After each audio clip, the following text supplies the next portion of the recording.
Okay, we're going to share the Sicha learning talk of the Rebbe from the year 1974, the 4th of Sivan, 1974.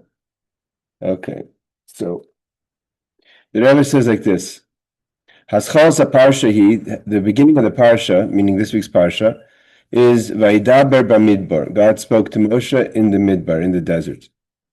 V'Hashem zeh, because this is how the Parsha starts.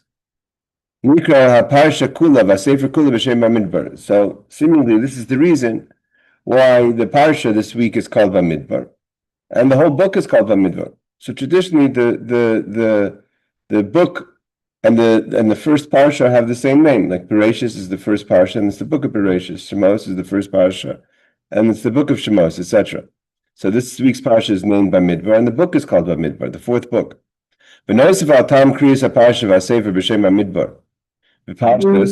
So the Rebbe says that aside for the reason of why the book and the parsha are called Midbar, then just let everyone in. The pastures, Amy creates some Debshim. So the reason why we call the book Bamidbar and the Parsha Bamidbar, because that's the opening verse. The opening verse says Bamidbar Sinai. But that's not just that, because it's not just happens to be by chance that the first verse mentions the word Bamidbar. Therefore, the parsha is called Bamidbar. There has to be a lesson of why this week's parsha is called Bamidbar, meaning in the desert. What's the message of calling this week's parsha the desert, and the book called the desert? When one studies the teaching of the holy Baal Shem Tov, Hayedua, that's known, that a person has to find, in general, teaches that a person should try to find a lesson in their service of Hashem. Any situation that you encounter, whether you see something or hear something, this should give a lesson to everybody. You should try to find a lesson in your avodas Hashem, the service of God. You see something, you hear something, someone says something to you. You should try to implement some sort of change or some sort of tweak in avodas Hashem, the service of God, based on what you just experienced, whether you've seen it or heard it. Hey, Shana, even worldly things, any kind of experience you have, doesn't have to be something that's necessarily openly connected to something godly or even something Jewish. But even something happening that happens in your life has to give you pause to see how you could learn from it a lesson in your service of God. So even more so, if something that's connected to the Torah, the fact that the Torah's name, the Parsha this week is Bamidbar, this is not just any simple happening that happened in your day. Someone held the door open for you and you want to learn from that a lesson in Avodas Hashem, which that's a great thing. But this is something that this is part of the Torah, that this is how the Torah opens this week's Parsha, and that's the name of the Parsha. As in our case, we have to surely find a lesson in our own service of Hashem for the fact that this week's parsha is called Bamidbar, the desert. Because the name of a parsha, even though it was given the name based on the custom, we mean to say that the Jewish people accepted upon themselves that this is traditionally going to be the name. It's not like it's written in the Torah that this is the name of the parsha, but this was the minhag Yisrael, the custom. And when the Israel is like this, then that itself is Torah. Like it's brought down many times that a minhag itself is Torah. And based on what's brought down as a sign in the Torah, again, the Rabbi Yaakov Baal Turim, who was the first who really put together the code of the Jewish law. Based on that is the Shulchan Aruch. He's the one who divided it into the sections. And the Beis Yosef, the Rabbi Yosef Karo, wrote a commentary on the Torah, and then using the Torah as the base, he created his Shulchan Aruch. But also, the Rabbi Yaakov Baal Turim was also a big mystic, and we have his Pirush on Chumash. So he brings down, the Torah brings down Api Takanas Hagonim, based on the Takana, the Gaonic institution, or what they instituted. The Torah brings down Lahalacha, that Bamidbar always is read before Shavuos. Means there's different parshas that could be read at certain times of the year. But we know that Tzav is read before Pesach, which is the second parsha of Vayikra, and Bamidbar, the first parsha of Bamidbar, is always read before Shavuos, and the Torah brings it down according to the Gaonim that this is the halacha. Matan Torah, which before we read, we go to the Torah, we have to read the parsha of Bamidbar. There is a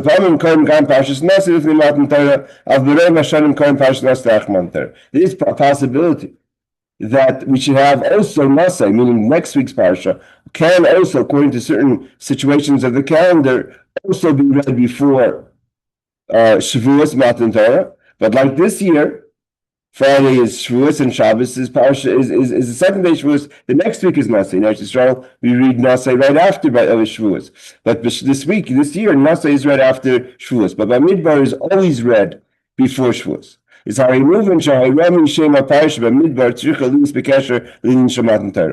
very fact that the Torah brings down that Bamidbar is always read before Matan Torah is that the lesson that we have to learn from the name Bamidbar and about the Parshat Bamidbar has to be directly connected with the holiday of Shavuos, not just a general lesson of the name of the parsha, but also this lesson and how it connects to the holiday of Matan Torah, of the giving of the Torah.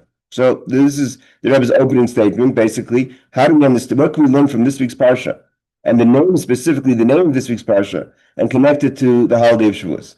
The Rebbe says like this: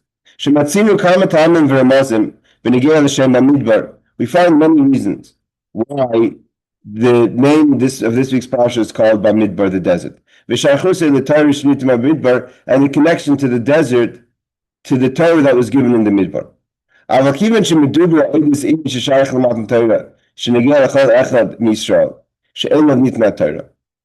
the very fact that over here we have to look at it from a perspective means the Rebbe says there's many angles we could take to try to connect the message of desert to the giving of the Torah.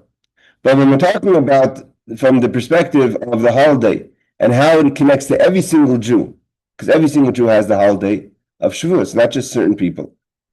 Everyone was given the Torah. Mirei Sheichem, from the heads of the Jewish people, Shiftechem, the heads of the tribes, Ad Chote Veitzecha, till the wood chopper, V'shoiv Memecha, and the water carrier. So even someone who, if you want to say seemingly is a more simple person, but that doesn't change the fact that he or she was also given the Torah. Is how moving Shahayot Tzrich Eliyas Ba'ofen, Hachi Pashat HaMuvim Mipashas Gam Lanashim Pshutim. So if we're talking to everyone, and included in everyone is even people that need to hear things simply. I mean, don't give me a whole complicated speech and a pilpul of how to connect the desert to Torah.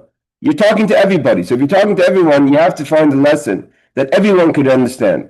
Even the most simple-minded person, or the person who's hearing it on their own, could understand, oh, that's the connection between the desert and Torah. Don't sit down and say you need 2 hours to listen to my whole speech with all my footnotes and commentaries to understand the connection between the desert and Matan Torah. So the Rebbe says we have to look for the most simple explanation. And not just a simple idea, but a simple idea that is connected to any place. It means anyone, no matter where that person is. Can't say that if you're singing Eretz Yisrael, if I live in Israel, if I live in Brooklyn, then I understand the idea. But if I'm living somewhere that seems to be in the middle of nowhere, Jewish-wise or any-wise, then the message is not talking to me. But because it's not only, it has to be applicable to every time, no matter what situation we're in, for whether it is in an individual's life or the history of the Jewish people. Every second, the message has to be applicable. Not even throughout. They can't say, well, this message means something to me. Shabbos, I I close everything off. So now I could plug into this message. The message has to be b'chol rega every second. Because the lesson is in how we serve God, and we're serving God every second. That's the point you're created. You weren't created for any other reason. I was created to serve my master, beginning and end of story. Everything else is part of that creation. Hashem put us in this world to serve him. And serving God is just like you take a breath, call it a shama. You take a breath every second, that's life. So too, every time you take a breath, you have to have that breath has to be connected to some sort of focus on avoda, on integration, the shamash is kaini. So the lesson has to be applicable to all times. That there's no separation, just like you can't separate your life. You can't say I'm taking a pause of living. Life is constant. If you take a pause, you're not alive anymore. V'yesh levar hashartes Bamidbar in Matan Torah. So to understand the connection between the idea of the desert and the giving of the Torah, at an initial glance, giving of the Torah and the message of the desert are two opposites. Why? Matan Torah, the idea of the giving of the Torah is obviously a high point, a high moment, a high idea. The Torah is coming down, is given to the people in the world. It never happened before. In the 2,000 years before creation, before Matan Torah, from creation, there was the fathers knew about Torah. They studied Torah, they had yeshiva, but there was never the giving of the Torah. It's like a gift. It's God's Torah. The Torah is Torah of Hashem. When we call it Seidah, and of everything that God created, there's nothing that's chamud. Chamud means pleasurable or desirable to Hashem more than Torah. It's a hidden treasure that God hid for the Jewish people and waited for the right moment to give it to them. And the Torah, about the Torah, it says, it's like a shashum is like a pleasurable gift, or like a shashum is also like it's like a sweet a toy or something that's very, very enjoyable to God. Shapar, that's like tainik, like something that's pleasurable, that gives pleasure to someone. This is a trigger for pleasure to Hashem, is the Torah. Because there's many things in a person. That like a person has many things that fit your needs. But certain things that you have no choice. You need, for instance, lechem, bread. You need to eat. If you don't eat, you're going to die. So you need it. It's a hechlich. It's something that's essential. But there's certain things in our life that you can't. They're not essential. You don't need them seemingly to survive. At the same time, it's an additional pleasure. That a person says, I want this. Why? Because if you don't have it, is everything going to fall apart? Possibly not. But I take a pleasure in it. That's the difference between essentials and tainuk. Something that's pleasurable. That's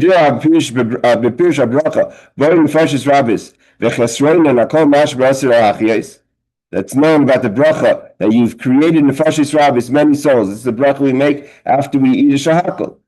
And you take care of to give them life. So there's things that are for hechrayim, for essentials, and there's things for tainugim, for pleasure. So too in heaven.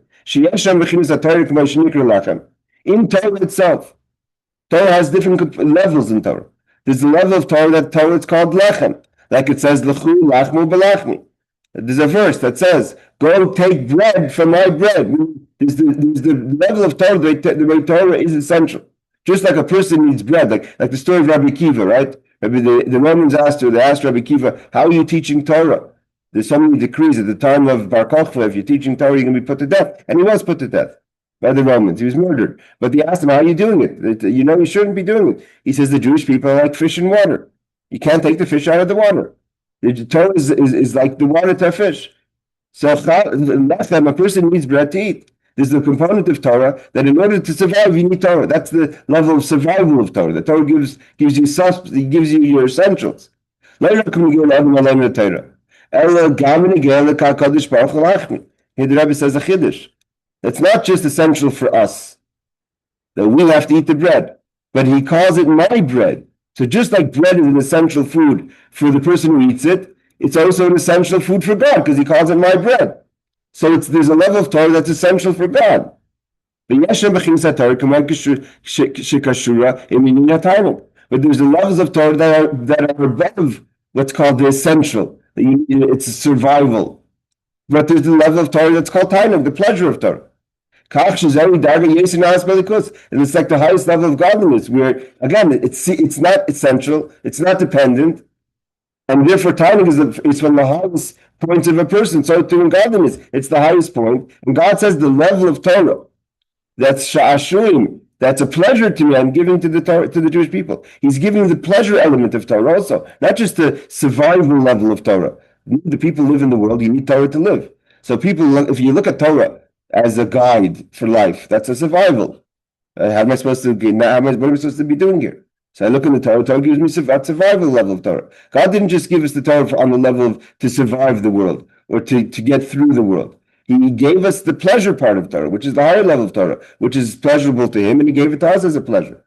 So that's the highest. So that's Matan Torah. Matan Torah was that God gave the highest level of Torah connected to the highest level of godliness to the Jewish people. Seemingly, what it means, what the Rebbe is saying over here is that the moment of giving the Torah, the fact that he gave us the pleasure level of Torah, means he wasn't giving us things to just the essentials or things just to survive. It means Matan Torah is a moment where God is like a person gives something to someone else that you don't have to give it to the person. The person doesn't need it to survive, only because you really love that person and you feel so close to the person. You're ready to give something of your pleasure that they should have pleasure. So that's the highest level. That's the moment of Matan Torah. What's the Midbar? The Midbar is a total opposite. What's the desert? The desert is the lowest place. You can't even grow wheat to make bread in the desert. The desert is not a place that things grow. There's no fish, there's no seas. I mean, the desert is a desert. Like the pasuk says, it's a land that you can't be zoyrei, you can't plant in it. It's not really a place for people to live. Right? The pasuk says, Eretz lo yashav adam sham. The desert is not a place for people to live in. How do people make the desert livable? Either you kind of you want to go to a lifestyle of desert, or they try to make the desert green. But the desert on its own, as a desert that has destitute, has nothing, is not a place for a person. The guy doesn't really have that many animals also. You can't compare what's going on in the jungle to what's going on in the rainforest to what's going on in the desert. Of course, there's life there, just like there are people, the Bedouins that live in the desert. It's not a traditional place for people to live. Not only that, the Rebbe says, the domestic animals, you're not going to find cows. You can find, there are some, of course, exceptions, but primarily what lives in the desert are animals that do damage, that are mazikim. They're mazik, they damage a person. Like what? Like a nachash, a snake, saraf, a serpent, akrav, a scorpion. It's a dangerous place. Seemingly, what's the purpose of the desert? You can't plant anything there. People don't live there. There's only things that can hurt you there. So the desert and the Matan Torah are two opposites. Seemingly, it's a place that's dangerous. So how do we connect the two? How are we talking about the desert? In this week's Parsha, and also that the desert was the place where the Torah was given. So the idea of giving of the Torah. Torah is the idea of God giving the pleasure of Torah, his most pleasurable thing, a level of pleasure by the Eibishter to the Jewish people, not even an essential. And where does he give it? In the desert? In this week's Parsha is the desert before Matan Torah, which is a place seemingly of the lowest places of creation. They're opposites and seemingly far apart than opposites of each other. Rabbi Yehuda says, to the point is like this. So why was the Torah given this in the desert? Why didn't God find a really beautiful place, a beach, a beautiful patch of grass? You know, some really, there's many, we can all give God we can all submit in the suggestion box places that maybe would be nicer for God to give the Torah. So why did he specifically pick the Midbar? Anyways, it's a lesson to us. Why is he giving us this gift? Why is God giving us the most pleasurable thing to him, to the Jewish people? Because the idea of the Torah is, how do you see the power of Torah? Is its ability to penetrate the lowest places. If Torah is only a place of that it can only produce and be effective in certain environments, that's not what we're talking about. But if the Torah is able to, I was watching a video, they were having a question about the greatest NBA players of all time. So they're discussing certain players who played today and certain players who played when I was young, the Larry Birds and the Michael Jordans. So they're saying you can't compare. Those days there was one player who was able to take a team that had nothing and make it into a championship team. Today they have a player. The player needs to be built. We have super teams built around them, so they can only play with great players and great situations and great everything. And then they want to say that my stats shows I'm the best player. That's not a sign. The sign is, how do you do in a place where you have no options? You're the only player on the field. So that's the idea of Torah. Torah is the only player on the field. The Midbar has nothing else going for it. And God wants to be able to penetrate there in the desert. That is how he makes himself a dwelling place in this world. God's desire for a dwelling place in this world is not to be found in nice places, in nice situations, with nice people, with people that never sinned, or people that never had challenges. That's not what motivated him to create. God wants to be found even in the situation of a desert. Had the Torah been given in a place of Neshavas? Neshavas is from the word, is the root of the word Yishuv, a place where people live, right? He would have given it outside, he would have given it in the stadium somewhere. How you walk in a person might have thought, why was the Torah given in a nice place? Because only the Torah can be effective, with nice people, in a nice environment, where everyone has good jobs, when the GDP is doing well. So that's where Torah can be effective. The Torah will never be able to go to the desert. The desert is not a place for the Torah. It's too dangerous. So God said, no, that's specifically why I'm going to give the Torah in the desert. Because it's a lesson. Not only that the Torah is not intimidated by the Midbar, but that you could do your own thing in the desert. The Torah has to be effective in the desert. And you have the ability to be effective in the desert, and that's why God gave it to the Jewish people in the desert to show them there is no place and no situation that you shouldn't be able to make changes with Torah. Mizan movement, and this is understood in the Kolshike, even more so. So if you're able to make an effect, right? You say that in Chassidus, you always give the example of a lever, right? If you want to pick up a car, you have to use the jack. You try to pick up the car from on top, you're going to rip the car. You have to pick up the car from the bottom. So too, if you're able to be effective in a desert, so a person living in an Eretz Shavas, a person who lives in a normal place, can't say, well, I don't have time for Torah. The Torah can be even effective in the desert. So if it's effective in the desert, there is no scenario going upwards that the Torah can't be effective. If it can be effective in the desert, surely it can be effective in a civilized place. There is no place in the world that the Torah can't and should not be, and therefore has to be effective in every place. Now here the Rebbe goes further. This is when you say Das Elyon, we learn many times in Chassidus the difference between Das Elyon and Das Tachten, right? The large perspective or the small perspective, or this perspective from where people are, or from God's perspective.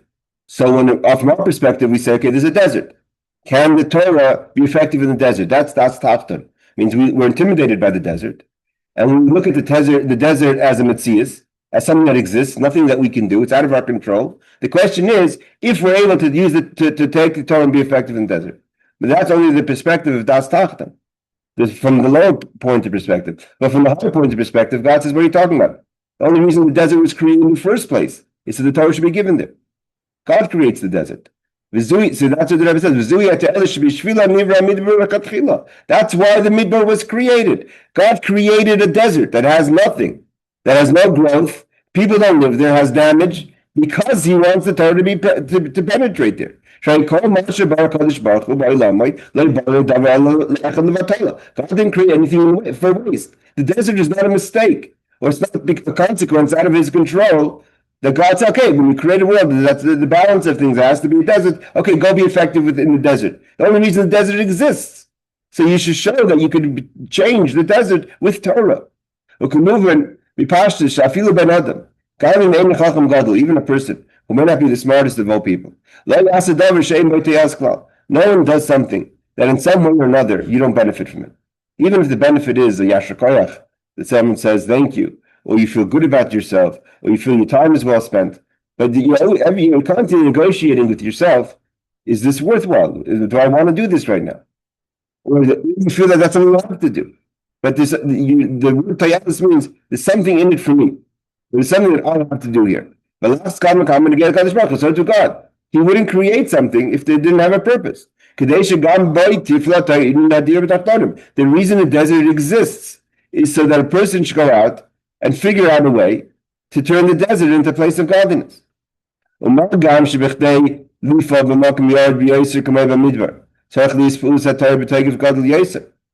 And not only that in order for the Torah to be effective in the desert, the Torah has to be full force.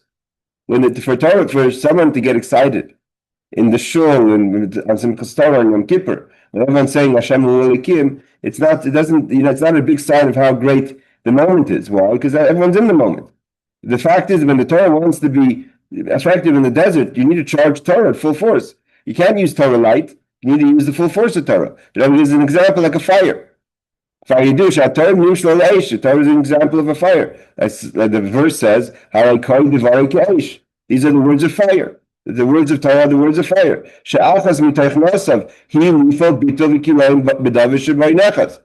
That what does a fire do?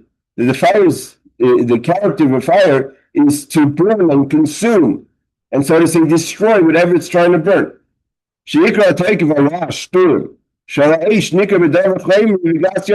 When do we see fires full force?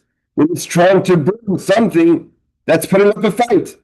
Right? A live tree that's full of moisture, not some dried out twigs or leaves. The fire puts up a harder fight. And like the Rebbe says, there's a big storm, there's a fight. You see, there's a smoke, and you hear the crack, and you hear the moisture fighting against the fire, but the fire is going to win if given enough time. Then the fire has to put up a good fight against something that's more thick and more alive and more difficult to burn. Something that's more refined, light, burnt out, dried out, it burns out in a second. It gets consumed easy and fast. The Rebbe says even further that this is also when a person wants to see. A person wonders sometimes in their own life. The Rebbe is saying when we take it next step, we're taking it to apply it to ourselves, right? So where's the chap? Where's the chiddush? Where's the unique moment when you get inspired, or whether you're dividing people up? A holy person gets inspired versus a person that's much more challenging, or in your holy moments versus your disconnected moments. So when you're more furious, when you're gashmius, when you're material, when you're really things that are going on in your life are really strong in your life, and then the fire of Torah has to put up a big fight to win. When you're full of anxiety, full of stress, and you have to be able to say, I'm going to sit down now and learn for an hour and not think about my troubles, the fire has to put up a good fight because your troubles are pushing at you, and the things that are the anxieties are pushing at you. So that's the real strength of Torah. Torah wants, it's a challenge for Torah to be able to go into a desert or in a person's moment of a desert and to put up the fight, like the fire that has to burn a live piece of wood. And we're moving on so lesson to ourselves. A person may ask the question, but again, the closing of Matan Torah with regard to the giving of the Torah, what does it mean? How does it work that God gives us His Torah? God giving a creation, a human being Torah. There's His Hega Atzmacha. Imagine for a second. Like we said before, Torah is God's Torah. Torah is not just, God doesn't. I once brought my daughter to my in-laws, so she took some things before many years ago, and she wrapped them for her cousins. So she came in and she said, she made her own wrapping paper. She brings it to her cousins, and so she gives like an old jump rope and a broken pen. I said, "Oh, so nice that you brought them." She goes, "Well, I don't use them anyways." So, but God didn't say, "Okay, I'm not using the Torah anyways. I'm giving it to the Jewish people." This is something that's important to God. It's even God has. It's a lesson for God. It's a Hirah. It's called Torah Hashem. The word Torah means a lesson. The root of the word Torah means Hirah, which means a lesson. That means we're constantly learning from the Torah. And if it's called God's Torah, it means even Torah, it's also in the form of a lesson. It's a God looks into Torah to get insight how we should be doing things. There's a statement, where's it in Medrash 21? Zohar Chodesh says, God looked into the Torah and He created the world. His Torah also gives insight to God. What He wants to understand. What does it mean to create the world? Well, how does He create the world? He looks in Torah and sees Torah's perspective. That's why they say this is called the Torah world. Everything about the world, God looked into Torah to create the world. There can't be something that exists in this world that's not inspired or guided by Torah. Even not only from our perspective, from God's perspective, because he used Torah as a guide how to create the world. So says the Zohar. So every person, even the most simple person, understands. Even the smartest person is not comparable to God, obviously. God made someone smart. God gave that person wisdom. As it says, we give wisdom or smarts to a person who is smart. God gave from his smarts to people, but that's why you're smart. God gave you the ability to be smart, and he gave it throughout the generations. The Rebbe says there's a concept of 18,000 levels of smartness. Nevertheless, none of those people that were very smart throughout the generations, including King Solomon, come close to who God is, to God's smarts, so to say. Why are they called students of Chachamim? Talmud Vasik, or Asam Ish Pashut, because we're all students compared to the God who's the great teacher. So the point is, a person may say to themselves, how could something that's God's be given to us? The highest of people are not close to anything close to God. What does it mean that we get God's Torah, which he himself uses it as an inspiration, an insight of how to do things? Valf became, nevertheless, notwithstanding of the distance and the separation, the infinite separation between the Creator and the Torah as it is by the Creator, and the creation, and even the highest levels of creation. God came down to the Mount Sinai in Kol Shturim, with all the commotion, right? The trumpets, the sound of the shofar, fire, storms, the whole situation, all that he saw, all the chariots of all the angels, everything that was there was mamish a full king's parade. As the Torah describes of how God came down on Har Sinai, on Mount Sinai. He gives the Torah not just to certain people. He gives the Torah to every single individual. Even to a simple person who doesn't have the ability to even understand what he or she is saying because of their simplicity, that person was given the Torah. The halacha is that we make the blessing in the morning for Torah, and you could call up anyone when the Gaba in the shul is giving out aliyahs. Anyone who's a Jewish person who's over the age of 13 and is a male can get an aliyah. That's the fact.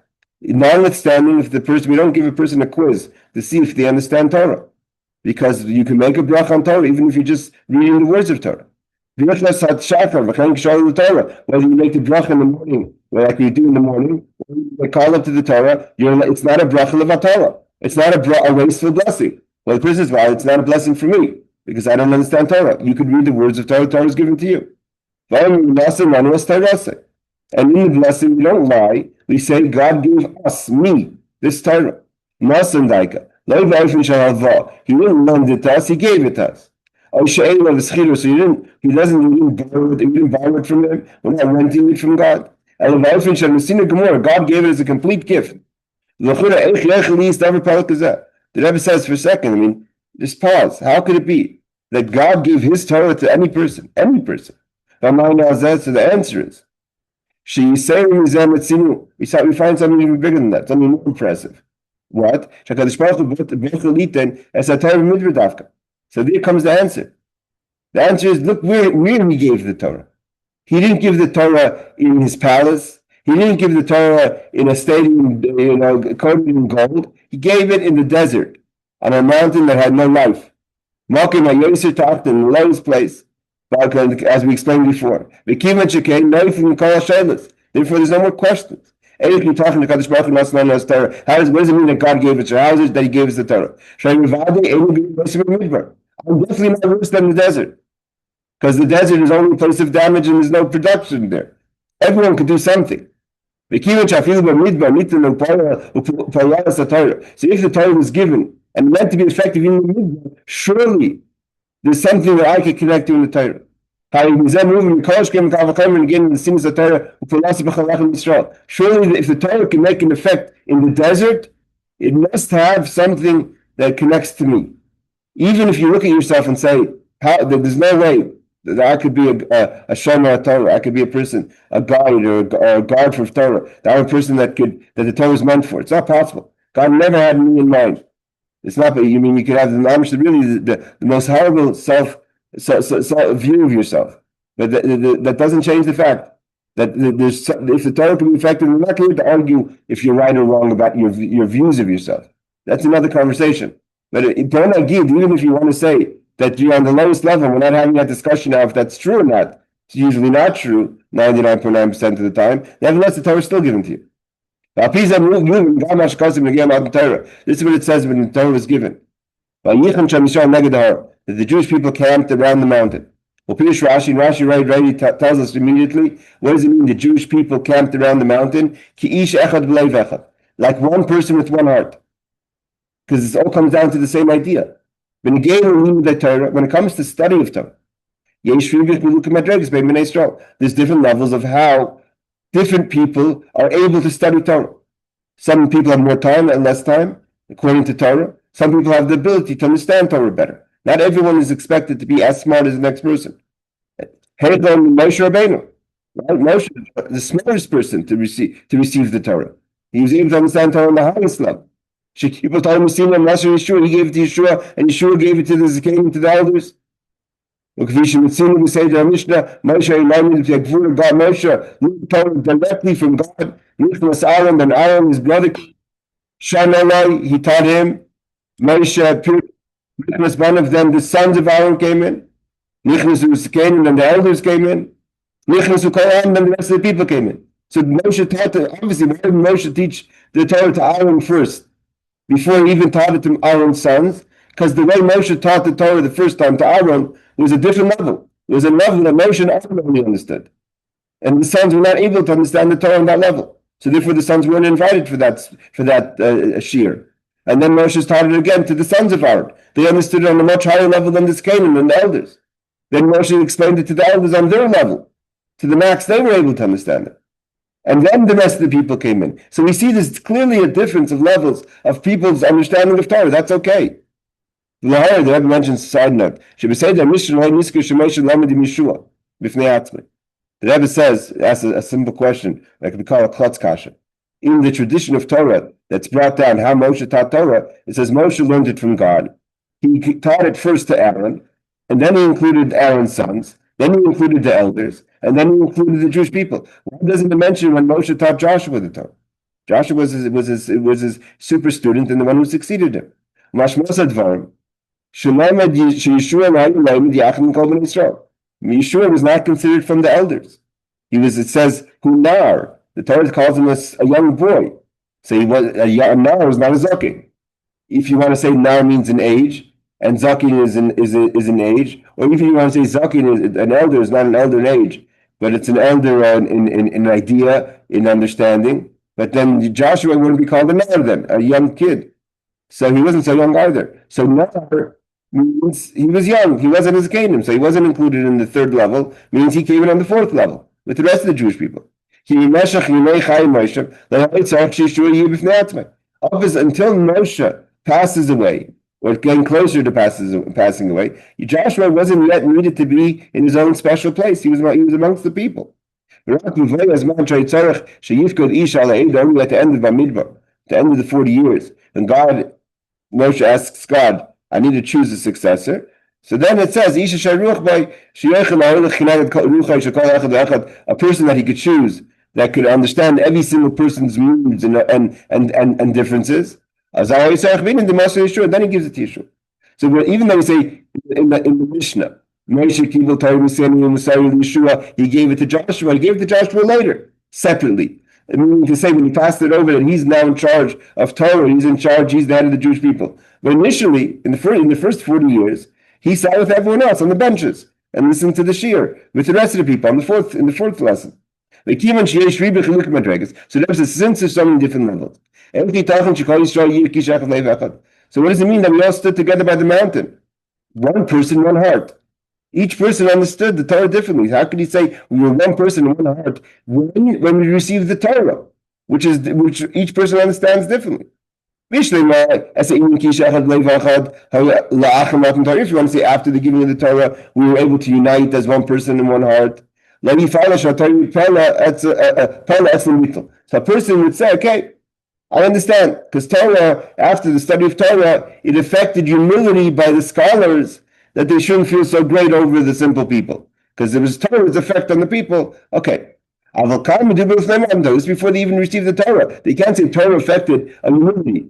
They say that the people are really greater, but they were humbled. It wasn't even after the days, because we know the Gemara Shabbos tells us that Moshe got the people prepared for the Torah up until the 6th day when we received the Torah. But we were talking about the first day, before Moshe even started to get the Jewish people ready. What's the reason? How were they able to stand like one person in one heart? What united them? Because then when they when they got to the desert, because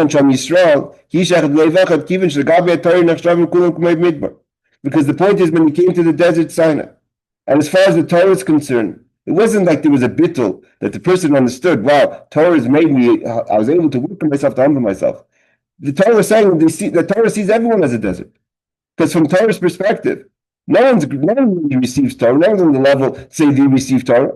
So it's all that the reason why everyone's getting the Torah is because God wants specifically to give him a place in the desert. And from that perspective, everyone's equal. Everyone sounds equally. They're not trying to put anyone down and saying that you're not special. Everyone's special in their own way. As the Rebbes would say, the Rebbes always would point out that just like a person has to know their faults, you also have to know your qualities. It's not hard for you to only know your faults. You have to also know your qualities. After all your qualities. But as great as I am in comparison to the Torah, I'm a desert. Then you realize that from the Torah's perspective, everyone's equal. Why? Because the Torah is so great. It's like, it's like an ant, a bigger ant, a smaller ant, and all ants. So as far as the Torah is concerned, everyone's great. So when you stood by the Torah, they received the Torah. They're receiving such a high gift from such a high place. From that place, everyone was a desert and everyone was equal. And therefore they were able to stand by the camp. No one felt their qualities over the next person, because those qualities weren't a reason why they should receive Torah. Because as great as any person individual was, that's not enough of a reason to receive Torah. God decided anyways to give the Torah. But after this unification, which we know this week's Shabbos is known as Shabbos Achtos. The Rebbe coined this week Parshat Bamidbar, the Shabbos before Matan Torah, when the Jewish people stood by the mountain, one person, one heart, that this should be a Shabbos. Why? Everyone should feel Achtos, because we go back to the moment. And at this moment, when we're standing by the mountain, especially this year, where Shabbos Bamidbar is Ramash, right before Chodesh Tivat, it is a Shabbos where everyone feels equal. No one feels superior over the next person, because we're standing by the mountain. And this is how we receive the Torah. When a person is able to find this unity, from the perspective of realizing that we're all in the desert together. Like we find in davening, in the Siddur, the Siddur is for everyone. The Siddur wasn't written for one specific type of person. From the smallest people, to the largest people, whatever that means. Although the Alter Rebbe didn't just write a simple Siddur. It was very hidden ideas of Kabbalah and Chassidus and how exactly the nusach of the Alter Rebbe was. No matter how high a person is, and even if you understand the levels of Chassidus, everyone comes back to the simple Siddur. This is the nusach. And you look in the Siddur when you daven. And therefore the Alter Rebbe in his Siddur didn't write anything for certain individuals. That you write and it says, if you're a special person, think this and this. But if you're a simple person, skip. There's no skipping in the Siddur. The Siddur is for anyone to learn, to daven. What does the Alter Rebbe say in the Siddur? That before we daven, we have to say that I accept upon myself to love my fellow Jew. You want to daven, you have to become part of the rest of the people. You have to be standing by the mountain, everyone, one person, one heart. Well, they have to have a Torah. So too when it comes to Torah. How do we get ready for receiving the Torah? It's through Achdus. You can't be individuals. Your individuality comes out later. Yes, the people are not meant to be to accept Torah exactly the same. Everyone has their skills and their talents and their qualities and how they can understand Torah. That's later. But the initial standing on the mountain is Ish Echad Levacha.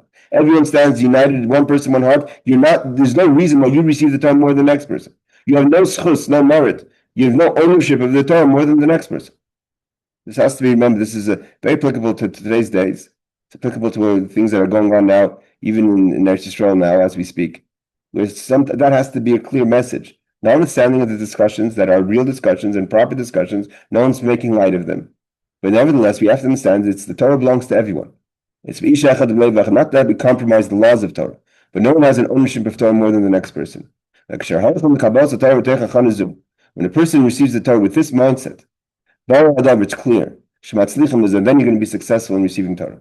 Then you could truly accept the Torah like the custom is. And we say you should be Kabbalas Torah b'simcha b'pnimius, with happiness and joy. When a person goes out to the world with simcha, with joy and happiness, when they take the Torah, so then they're going to be able to be more effective.